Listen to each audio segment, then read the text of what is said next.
الاهلي حط عينه على بدري موسى لاعب بتروجيت، فلسطيني طبعا، 26 سنة يعني لاعب دولي 26 سنة تقريبا، لاعب جوكر بيلعب في أكتر من مركز.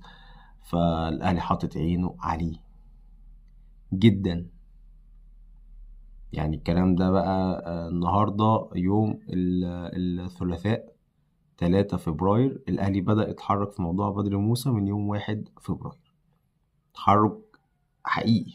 استفسر شوف وكلاء اللعيب نفسه طبعا ما عندوش مانع ان هو يجي الاهلي طبعا، لكن بتروجيت لسه سايب لك هادي رياض، فالتفاوض معاه هيبقى رخم.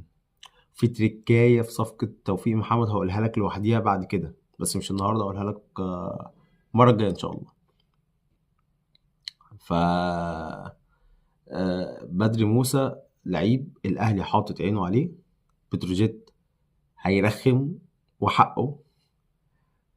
بتروجيت مش هيديلك لعيب اعاره وحقه، هو اللعيبه بالنسبه له يطلع بيها تمام.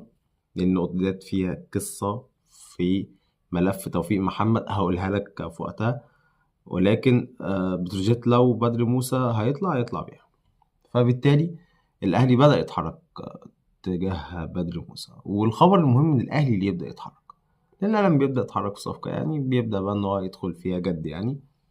فبدري موسى قد يكون الصفقة رقم 7 للأهلي في الميركاتو ده، الميركاتو الشتوي. ولو مش في الشتاء هيبقى في يناير، هيبقى في يونيو في الصيف. وهتقولي طيب القيد اتقفل، القيد الأفريقي اتقفل.